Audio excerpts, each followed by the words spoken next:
जो अच्छी बातें होती हैं, जो अच्छी बातें होती हैं उसका हम लोग शेयर करें। जैसे मोबाइल में, व्हाट्सएप में कोई अच्छी बातें जब आती हैं तो उसको हम फॉरवर्ड कर देते हैं। अच्छी बातें होती हैं तो हम अपने अपने लोगों को उसे हम बताते हैं। और कोई गलत शब्द आ गए या गलत कोई वीडियो आ गया तो उसे हम क्या करते हैं, डिलीट कर देते हैं।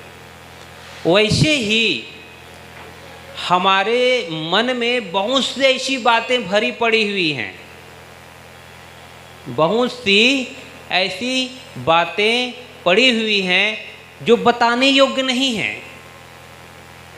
जो बात बताने योग्य बातें नहीं है उसे हम क्या करें, अपने मन से डिलीट कर दें, अपने मन से हटा दें और अच्छी बातों को अपने जीवन में संजोएं। हम अपने नाती पोतों को क्या बताएं, अच्छी बातों को बताएं। अपने बहू को अच्छी बातों को बताएं जिससे वो अब हमसे प्रेरणा ले सके, हमसे वो प्रेरणा ले सके और अपने संस्कार को उज्जवल कर सके, अपने संस्कार को उज्जवल कर सके। तो उस कहानी में, उस घटना में क्या हुआ, पति तो चले गए जेल, 3 सदस्य तो खत्म हो गए, पति चले गए, मास्टर जी चले गए जेल और बच्चे हो गए अनाथ। बच्चे क्या हो गए, अनाथ हो गए। अब बताइए, जो बच्चे अपने दादा दादी का प्यार उन्हें मिल रहा था, माता पिता का प्यार मिल रहा था, एक सुकून की जिंदगी जी रहे थे, वो बच्चे एक छोटी सी बात को लेकर, छोटी सी बातों का प्रभाव जीवन में पड़ा, इतना जहर घोला कि दोनों बच्चे, उनके जो लड़का और लड़की अनाथ हो गए और उनका पूरा परिवार बिखर गया। क्या हम सबके जीवन में भी ऐसी घटना घट सकती है? जो घटना हम पेपर में पढ़ते हैं, जो घटना हम समाचार के माध्यम से सुनते हैं, जो घटना हम पत्रिकाओं के माध्यम से सुनते हैं या हम व्हाट्सएप के माध्यम से देखते हैं, मोबाइल के माध्यम से देखते हैं, जो घटना किसी न किसी परिवार में घटी है वह हमारे भी परिवार में घट सकती है। हमारे भी घर परिवार में, घर संसार में वह घट सकती है। अब ये परिवार में हमारे ना घटे, हमारे जीवन में ऐसी घटना ना घटे, हमारा परिवार ना बिखरे, इसलिए हम लोग क्या करते हैं, ऐसे ऐसे सत्संग का आयोजन करते हैं। सत्संग का आयोजन करने का मतलब यही होता है कि हम अपने काम धाम में इतने बिजी हैं, इतने बिजी हैं, इतने व्यस्त हैं कि हमें ज्ञान की पुस्तकों को पढ़ने और सुनने का समय नहीं मिलता है। तो हम क्या करते हैं, चलो भाई अपने व्यस्तम समय से समय निकाल कर कुछ ऐसा ज्ञान का आयोजन करें और दूर दूर से संतों को, महंतों को बुलाएं और ज्ञान की चर्चा हम सुने। ये इसलिए सत्संग का आयोजन किया जाता है ताकि हमारे जो जीवन में जो बुराइयां आ गई हैं वो बुराइयां हमारी छूटती जाए, वो बुराइयां हमसे हटती जाएं। तो किसी ने कहा है, शब्दों पर ध्यान रखिएगा, लाखों फूल कम हैं, लाखों फूल कम हैं गला सजाने को, लाखों फूल कम हैं गला सजाने को, एक भूल काफ़ी है, एक भूल काफ़ी है जिंदगी भर रुलाने को, जिंदगी भर रुलाने को। ससुर साहब ने क्या एक भूल कर दी, अपने बहू को क्या बात बता दी, बहुत पुरानी सी पुरानी बात उन्होंने बता दी। कोई हमें लाड से, प्यार से, प्रेम भरे शब्दों से अगर हमें पुचकार के कुछ हमें पूछना चाहे और वो गलत चीज़ हो तो बंधुओं आपसे यही निवेदन है कि वो चीज़ें ना बताएं आप लोग। प्रेरणाप्रदक शब्दों, प्रेरणाप्रदक बात ही आप अपने घर परिवारजनों को बताएं। आपस की कलह, आपस के झगड़े, आपस के जो द्वंद्व हैं, इसे अपने जीवन में अपने परिवार और बच्चों को ना बताएं। और उन शब्दों को भी अपने जीवन से सदैव के लिए निकाल देना चाहिए। मैं ये कहना चाहता हूँ कि किसी ने आपको कुछ कह दिया, किसी ने हमें कुछ कह दिया, तो हम उसे जीवन भर चिपकाए रहते हैं, जीवन भर उसे अपने मन में चिपकाए रहते हैं, द्वेष पाले रहते हैं और सोचते हैं वक्त आने पर हम बदला लेंगे। तो ये बदला लेने की जो भावना है, इसे दिल से हटाइए, दिल से मिटा दीजिए। आज आप देखेंगे कोर्ट और कचहरी में इतनी भीड़ क्यों लगी है? कोर्ट कचहरी में इतनी भीड़ क्यों लगी है? आपस के दो व्यक्ति के आपस की जो द्वंद्व हैं, दो व्यक्ति आपस के जो झगड़े हैं, उसे कौन निपटा रहा है? कोई तीसरा आदमी निपटा रहा है। कौन नहीं रहा? तीसरा निपटा तो कौन है? एक काले कोट वाला आदमी। एक काले दो आदमी का झगड़ा काला कोट वाला आदमी निपटा रहा है। वही बात हो गई बंधुओं, तीन बंदर थे और तीन बंदर के पास क्या है? एक रोटी। तो उसे दो बंदर लड़ रहे थे, दो बंदर लड़ रहे हैं, मैं खाऊंगा। तीसरा बंदर क्या कहता है? लाओ ना भैया, मैं थोड़ा थोड़ा बांट देता हूँ, मैं थोड़ा थोड़ा उसे बांट देता हूँ। तराजू में तौल रहे हैं, इधर का ज़्यादा हुआ तो बंदर थोड़ा खा लेता है ना? सही बात है कि नहीं है? आप लोगों ने सुना होगा, इधर ज़्यादा हुआ तो फिर थोड़ा सा खा लिया, इधर ज़्यादा हुआ तो इधर तक खा लिया, और ऐसे करते करते रोटी ख़त्म और तराजू बराबर। वो दोनों को क्या मिला? वैसे ही है, हम खेत बाड़ी खलिहान दुनिया भर के हम लोग क्या इसी के नाम से लड़ते हैं, इसी के नाम से झगड़ते हैं, इसी के नाम से द्वंद्व करते हैं, है ना? इन सब चारी का झगड़ा करते हैं हम लोग। किसके लिए? जमीन के लिए, खेत के लिए, खलिहान के लिए। और ऐसे झगड़ा करते करते अपने ही जो पैसा है उसको हम किसको दे रहे हैं? काले कोट वाले को दे रहे हैं। यही होता है कि नहीं होता है? हम अपना ही पैसा उसको दे रहे हैं और वो अपने उन आपके ही पैसे से, आप जैसे लोगों के पैसे से वो बड़ा बिल्डिंग खड़ा कर लेता है और आप लोग वहीं के वहीं रह गए। तो समझदारी किसकी है? दिमाग लगाइए तो सही। हम आपस का जो झगड़ा है अपने आप सुलझाएं, विवेकपूर्ण सुलझाएं। विवेकपूर्ण जब आप सुलझा लेंगे अपनी बातों को, तो तीसरे की आवश्यकता नहीं पड़ेगी, तीसरे की आवश्यकता आपको कभी नहीं पड़ेगी। तो हम क्या सुन रहे हैं? जिंदगी एक किराए का घर है, जिंदगी एक किराए का घर है, एक न एक दिन बदलना पड़ेगा, एक न एक दिन बदलना पड़ेगा। जिंदगी एक किराए का घर है। देखिए भजन के भाव को समझें, शब्दों को समझें कि जिंदगी एक किराए का घर है, एक न एक दिन बदलना पड़ेगा, एक न एक दिन बदलना पड़ेगा। ठीक है ना? आप कितना भी धन जोड़ लें, जमीन जायदाद इकट्ठा कर लें, क्या लेके जाएंगे? आप लेके जाने वाले हैं? नहीं लेके जाएंगे बंधुओं, सबका सब छूट जाएगा, कुछ रहने वाला यहाँ नहीं है।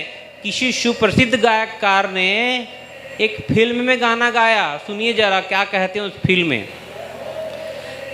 सजन रे झूठ मत बोलो, खुदा के पास जाना है। न हाथी है न घोड़ा है, वहाँ पैदल ही जाना है। सजन रे झूठ मत बोलो, खुदा के पास जाना है। न हाथी है न घोड़ा है, वहाँ पैदल ही जाना है। एक दिन बिक जाएगा माटी के मोल, एक दिन बिक जाएगा माटी के मोल। जग में रह जाएंगे प्यारे तेरे बोल। ये जो फिल्म दुनिया वालों ने जो गाया है, क्या अपने मनोरंजन के लिए गाया था? आज के जो गाने हैं एक मनोरंजन है मात्र, उस गाने में कोई अर्थ नहीं रहता है, कोई अर्थ नहीं है। लेकिन ये साफ साफ शब्दों में कह रहा है, भजन का भाव छलक रहा है। क्या छलक रहा है? कि सजन रे झूठ मत बोलो। कितना प्रेम की भाषा बोल रहा है। माने किसी को हम प्रेम से पुचकार के प्यार की बातें कह रहे हैं कि सजन रे झूठ मत बोलो, खुदा के पास जाना है। खुदा ईश्वर है ना, भगवान, गॉड, जो भी हम कह लें, किसके पास जाना है? एक ना एक दिन इस संसार से हमको जाना है। और जाने के लिए क्या बोला जा रहा है? साधन। ना हाथी है ना घोड़ा है। आज साहब जयनगर से लेकर आप दुनिया के हमारे भारत के किसी भी कोने में आप जाना चाहें तो उसके लिए क्या है? ट्रेन सुविधा उपलब्ध है ना। यहाँ तक कि कुछ बस सुविधाएं भी उपलब्ध हो गई। दरभंगा या पटना चले जाएंगे तो आपको हवाई जहाज़ की भी सुविधा मिल जाएगी। ठीक है, जिसके पास जैसी स्थिति है, परिस्थिति है, पूंजी है, वह आदमी हर स्थिति और परिस्थिति से उस साधन का उपयोग वह कर सकता है।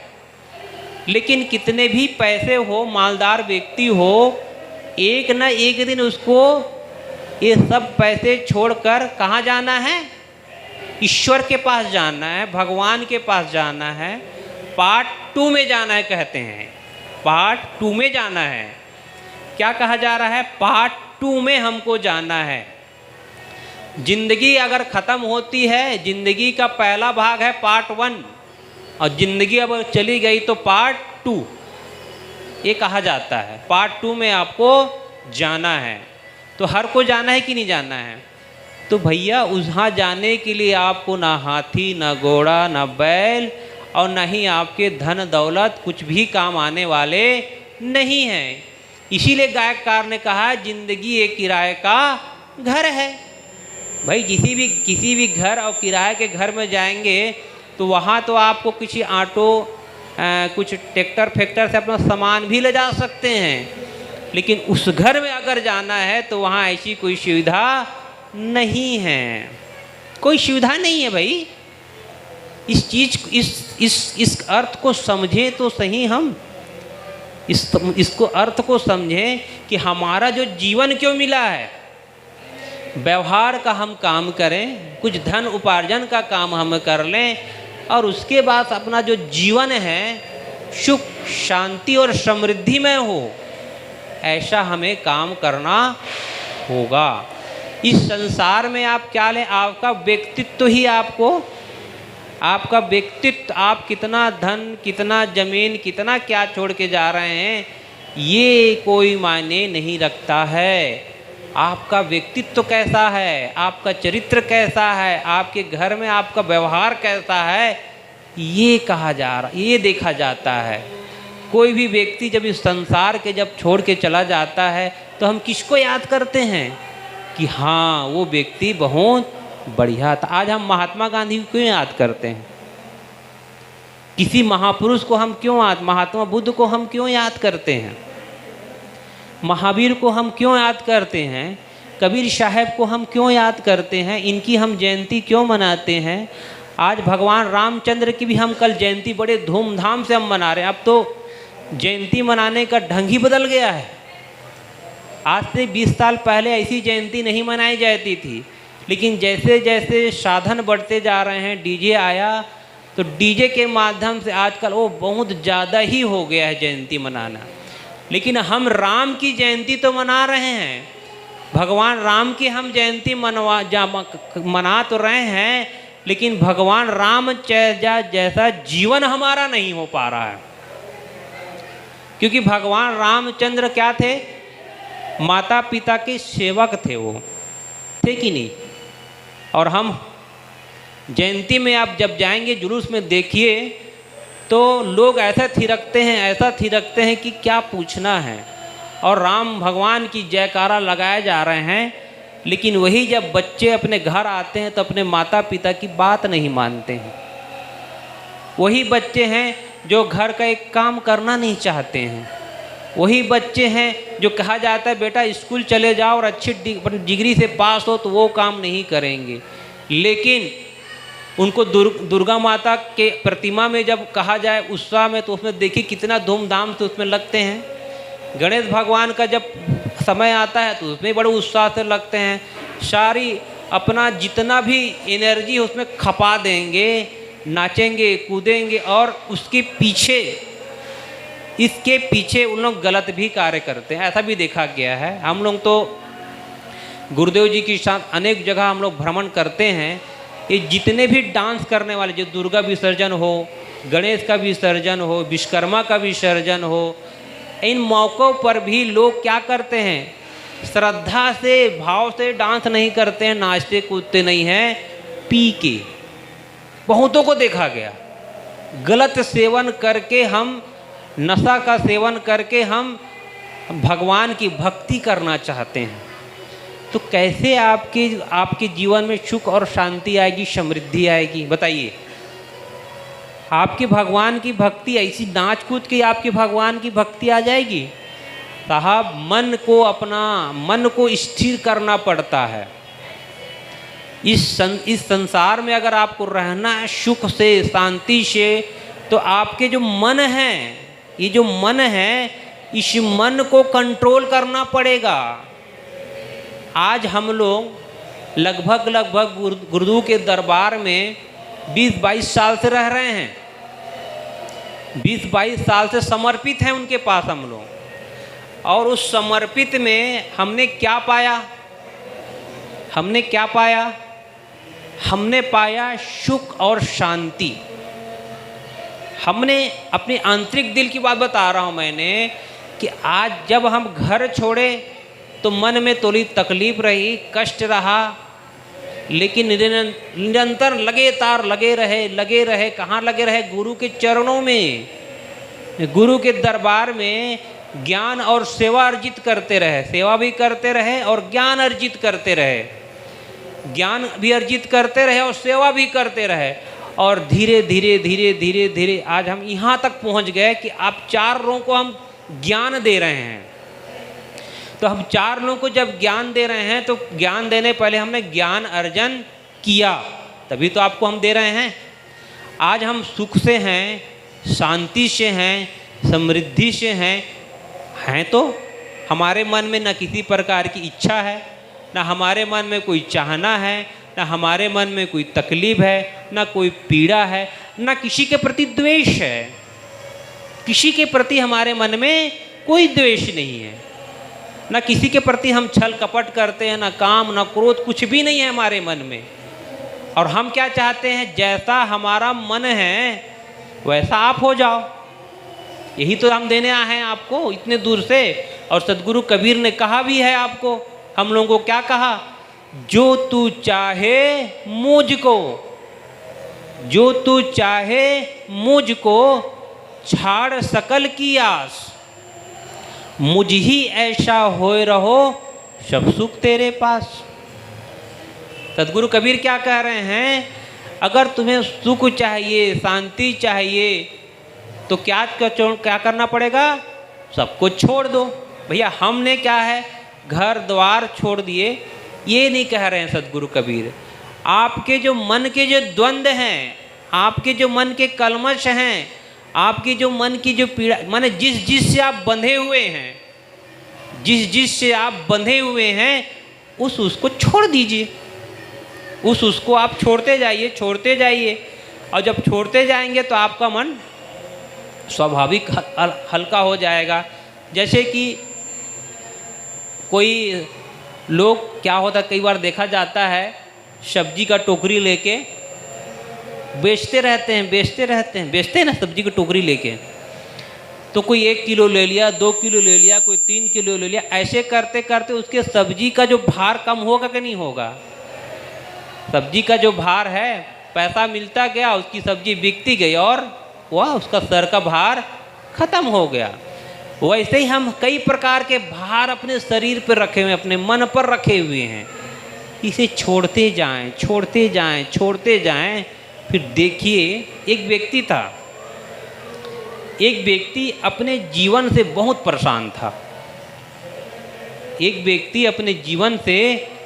परेशान था। इतना परेशान था कि मैं क्या करूं, समझ में नहीं आ रहा था उससे, कैसे मैं अपना ज़िंदगी जीऊं। तो लोगों ने बताया कि भाई पास में एक साधु संत आए हुए हैं, उनका डेरा लगा हुआ है, जाओ उनसे मिल लो, हो सकता है तुम्हारी मन की पीड़ा को वो दूर कर दें। और इसी भाव को लेकर वह व्यक्ति कहाँ चला गया? महात्मा जी के पास चले गए। और महात्मा जी से बाद मिला, अनय विनय प्रार्थना किया, तो अपनी तकलीफ और पीड़ा को बताया। तो महात्मा जी ने कहा, बेटा अभी तो मैं व्यस्त था, बहुत थोड़ा थक गया हूँ, मैं तुम्हारी बात का उत्तर कल दूंगा, लेकिन एक तुमसे सेवा मैं लेना चाहता हूँ कि मेरे कम से कम 20-22 क्या हैं हाथी रखे हुए हैं। वो हाथी जो है उनकी रखवाली में तुम जाओ, उनकी रखवाली कर देना आज रात को, और फिर कल मेरे पास आना। लेकिन इतना ध्यान रखना बेटा, उन सभी हाथी को बैठा देना और उसके बाद तुम आराम करना। वह व्यक्ति गया, एक हाथी को बैठाया, दूसरे हाथी को बैठाया, तो तीसरा हाथी उड़ गया। फिर बैठाता है तो कोई दूसरा उड़ जाता है।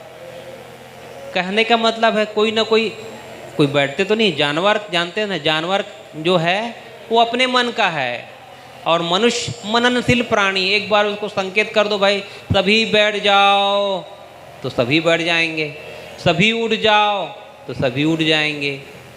तो मनुष्य के में मनन शक्ति है, इसलिए वो कर सकते हैं, लेकिन जानवरों में ये शक्ति नहीं है। ऐसे कर करके उसका समय बीता, सुबह हो गई, महाराज जी के पास आए। महाराज जी ने कहा, बेटा अच्छी नींद आई? उस लड़के ने क्या कहा?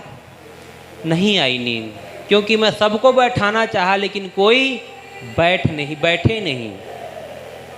मैं क्या कहना चाहता हूँ इस कहानी के मतलब में, कि आपके जीवन में एक संकट आएगा, एक तकलीफ आएगी, उसका निवारण करेंगे तो दूसरा खड़ा हो जाएगा।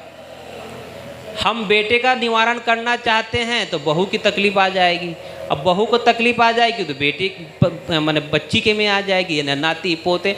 भाई ये संसार का जो काम है ना, ऐसा है कभी होने वाला नहीं है। इस संसार के काम को आप पूरी तरह करके मैं साधना भजन करूँगा, अपने मन को निर्मल करूँगा, तो ऐसा कर पाना बहुत मुश्किल है। संसार में तकलीफ आएंगी, परेशानियां आएंगी, सुख दुख आएंगे, उन सबको करते हुए आपको एक अलग सा रास्ता बनाना होगा, एक अलग सा आपको समय देना होगा। मन की पवित्रता के लिए, मन के शुद्ध करने के लिए, मन को अच्छा देने के लिए आपको काम करने पड़ेंगे। आप सोचेंगे कि हम मन को ठीक कर लेंगे तो ये मन ठीक होने वाला नहीं है। सद्गुरु कबीर ने कहा है, ई मन चंचल ई मन चोर, ई मन शुद्ध ठगहार, मन मन करते शुर नर मुनि जहड़े, मन के लक्ष्य द्वार, मन के लक्ष्य द्वार रे, मन के लक्ष्य द्वार। ये जो मन है ना, इसके जाने के कई रास्ते हैं। अब किसी गायक ने गाया भी है कि बिना सिर पैर का दुश्मन प्रभु हरदम सताता है। बिना सिर पैर का दुश्मन प्रभु हरदम सताता है। कभी आनंद में ले जा, कभी दुख में फंसाता है। बिना सिर पैर का दुश्मन प्रभु हरदम सताता है। कभी आनंद में ले जा, कभी दुख में फंसाता है। गायक कलाकार कह रहा है कि जो हमारा जो क्या है, जो मन है, ये बिना सिर पैर का चोर है कि नहीं है? इस सबका अनुभव होगा। हम जितने लोग यहाँ बैठे हैं, अपने मन को साथ लेके आए हैं क्या? अपने मन को साथ में लेके आए हैं? नहीं लाए हैं। यहाँ बैठे तो हैं, शरीर बैठा तो है, लेकिन चुपके से मन कहाँ चला जा रहा है? अरे घर को छोड़ के आए हैं, बारिश हो रही है, पता नहीं उसको ढके हैं कि नहीं ढके हैं, भीग रहा होगा, है ना? मन वहाँ चुपके से चला जाता है। कुछ लोग सोच रही होंगी महिलाएं, अरे घर को छोड़ के आ गए हैं, बेटी घर में है कि कहीं बाहर खेलने चली गई है, कि मोबाइल में लगी हुई है, पानी का समय हो गया। माने मन जो है, जो नहीं सोचना चाहिए उसको सोचना शुरू कर देता है। आप जो मन की जो स्थिति है, ये मन की जो स्थिति बड़ी सूक्ष्म स्थिति है। अभी हम लोग यहाँ बैठे हुए हैं और ज्ञान की चर्चा कर रहे हैं। मैं आप सभियों को बोलूं कि आप लोग सभी लोग आंख बंद कर लें और कहा जाए, क्या कह रहा हूँ, आंख बंद करने के बाद कहता हूँ कि बंदर की याद मत करो। किसकी याद मत करो? बंदर की याद मत करो। लेकिन आप क्या याद करेंगे? जिस चीज़ को नहीं कहा जा रहा है वहीं पर हम उसको याद करते हैं, है ना? कई जगह देखा जाता है कि भाई अमुक जगह नहीं थूकना है, तो लोग वहीं पर ज़्यादा थूकते हैं। कहा जाता है यहाँ पर अमुक जगह आपको बाथरूम नहीं करना है, लोग वहीं पर करते हैं। कहा जाता है अमुक जगह कचरा नहीं फेंकना है, वहीं पर लोग कचरा फेंकते हैं। ये मन जो है बड़ा पेचीदा है, इसीलिए कहना पड़ा बिना सिर पैर का दुश्मन। एक हमारा दुश्मन होता है, एक हमारा बैरी होता है, समझ में आता है, लेकिन हम उसको बता सकते हैं कि हाँ भाई हमारा दुश्मन है, हमारा बैरी है। लेकिन आपका जो मन ही खुद बैरी है, आप किसको बताएंगे? आप है क्या किसी को बताने के लायक? आप ही का मन ही है जो बैर कर बैठा है आपसे, कहीं ना कहीं कुछ करता है। ये मन जो है, इस मन को कहो यदि एकांत में जाकर करूँ निर्वार चित्त वृत्ति, यदि एकांत में जाकर करूँ निर्वार चित्त वृत्ति, वहाँ भी दौड़ कर पाजी बड़ा दंगा मचाता है। बिना सिर पैर का दुश्मन प्रभु हरदम सताता है। इस मन को आप कहीं पवित्र जगह में ले जाएं, हिमालय पर्वत में ले जाएं, और वहाँ जाके भी आप मन को मार कर साधना में लगे रहेंगे, साधना में लगे रहेंगे, तो भी मन आपका दौड़ के क्या याद करेगा? वहीं वहीं वहीं बहुत दूर से चले गए हैं ना, घर परिवार सबको छोड़ के चले गए हैं, लेकिन ये जो मन है उसी को याद करता है जिसको हमको याद नहीं करना चाहिए। तो ये जो मन है बड़ा परपंच करने के लिए सदैव तैयार रहता है ना, परपंच के लिए बहुत तैयार। किसी ने कहा है वक्त नहीं निकाल पाते हैं नेकी के लिए, वक्त नहीं निकाल पाते हैं नेकी के लिए, फुर्सत ना जाने कहाँ से निकाल लेते हैं गुनाहों के लिए। बात सत्य है। गायक बने कहने वाला क्या कह रहा है? वक्त नहीं निकाल पाते हैं नेकी के लिए। आज हम लोग कहाँ बैठे हैं? एक सत्कर्म के लिए, एक धर्म के लिए हम बैठे हैं, है ना, ज्ञान चर्चा के लिए बैठे हैं, लेकिन यहाँ हमारी कोई संख्या नहीं है। सही बात है कि नहीं है? माने जिस संख्या में हमको होना चाहिए उतनी संख्या हमारी यहाँ नहीं है। लेकिन बंधु, अभी रोड पे कहीं झगड़ा हो जाए किसी व्यक्ति का, या दो व्यक्ति कहीं लड़ना शुरू कर दें, या किसी का दुर्घटना ग्रस्त हो जाए, तो वहाँ पर इससे चुगना चगुना भीड़ हो जाएगी। होगी कि नहीं होगी? आसपास के सब लोग वहाँ पर भीड़ जाएंगे। माने गलत काम को करने के लिए ये जो मन सदैव तत्पर है। इसीलिए कहा वक्त नहीं निकाल पाते हैं नेकी के लिए। माने ये जो मन है, हमारा जो समय है अच्छे काम के लिए, चलो भाई धर्म कर्म कर लें, अच्छा ज्ञान की चर्चा को सुन लें, इसके लिए उसके पास समय नहीं है। नहीं कि समान है, लेकिन हम वक्त किसको निकालते हैं? दो व्यक्ति के झगड़ों को देखें। माने दुनिया के तमाशा को देखने के लिए हमारा मन बेसब्री से तैयार है। किसी ने कहा ना, वक्त नहीं निकाल पाते हैं नेकी के लिए, फुर्सत ना जाने कहाँ से निकाल लेते हैं गुनाहों के लिए। गुनाहों के लिए हमारे पास, गलत काम करने के लिए हमारे पास समय ही समय है। मैं क्या कहना चाह रहा हूँ? काम, क्रोध, लोभ, मोह, अहंकार, है ना, चोरी, इस सब के लिए हमारा मन तैयार रहता है, सदैव तैयार रहता है, और अच्छे काम के लिए मन तैयार नहीं रहता है। ये मन को तैयार कौन करेगा भाई? हम ही को करना पड़ेगा ना। कब तक बोलना है? कब तक बोलना है? तो इस मन को कब हम तैयार करेंगे भाई? तैयार हमको करना है, कोई दूसरा करेगा नहीं है। आपका जो वक्त है वो अच्छे में कर दीजिए, नहीं तो वो सोने में गुजर जाएगा, है ना।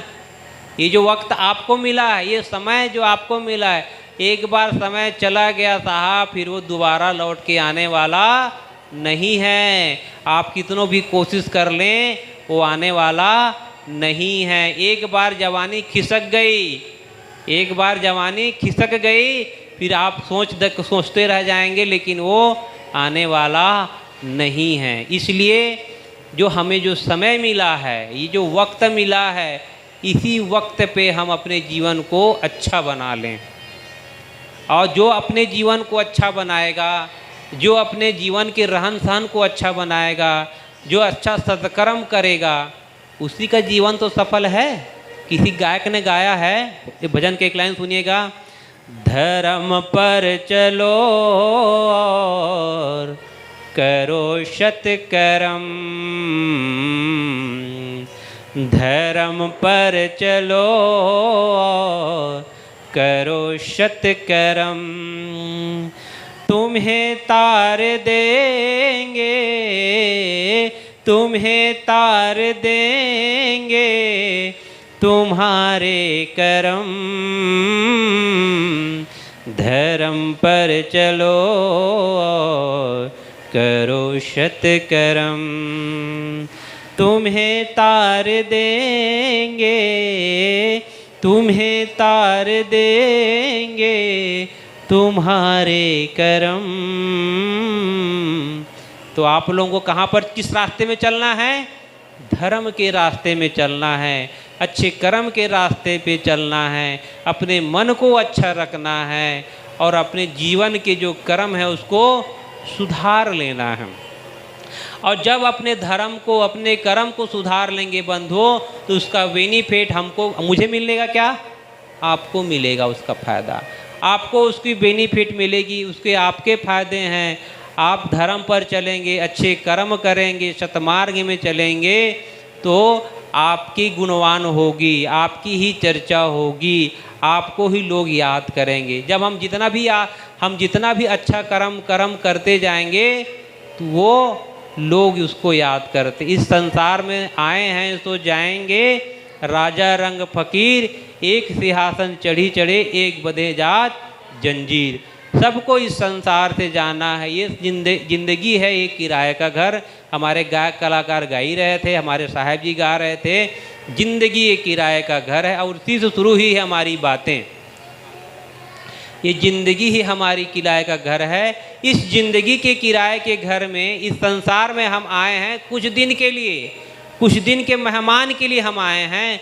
तो अपने जीवन का कर्म हम अच्छा कर लें। फिर वही तो एक मैं गाया भी, एक दिन बिक जाएगा माटी के मोल और जग में रह जाएंगे प्यारे तेरे बोल। अगर आप अपने जीवन को अच्छा बनाएंगे, अपने व्यक्तित्व को अच्छा बनाएंगे, अपने रहन सहन को अच्छा बनाएंगे, तो ही आपके नाती पोते, आपके गांव परिवार लोग याद करेंगे। बाकी आप कितना धन दौलत क्या छोड़ के जा रहे हैं, उसको याद करने वाला यहाँ कोई नहीं है। आपको याद करेंगे। सुप्रसिद्ध गायक कलाकार जो हमारे बीच अब नहीं रही, लता मंगेशकर, आप सभी जानते होंगे। उन्होंने जो गाया उसको हम याद करते हैं। साहब, लता मंगेशकर ने कितनी पूंजी इकट्ठा की, कितनी छोड़ के गई, उसे हम याद नहीं करते हैं। उन्होंने जो भजन गाए हैं, जो भजन गा के हमारे बीच छोड़े हैं, आज उन्हीं भजनों में आज देखो हमारा जो बूढ़ा शरीर है, हमारा जो जर्जर शरीर भी जवान हो जाता है। एक ठो लाइन कर देता हूँ। ऐ मेरे वतन के लोगों, जरा आँख में भर लो पानी, जो शहीद हुए हैं उनकी जरा याद करो कुर्बानी। जो शहीद हुए हैं उनकी जरा याद करो कुर्बानी। बंधुओं, आपके बच्चे के बच्चे के बच्चे बूढ़े हो जाएंगे तो भी ये जो भजन है ना, जीवन उस समय भी गाया जाएगा तो हमारे जो शरीर को ऊर्जावान बना देगा। तो लता मंगेशकर ने जो गाया है वो हमारे लिए क्या हो गया है? अजर और अमर हो गया है। महात्मा गांधी जी आज हमारे बीच क्या हो गए हैं?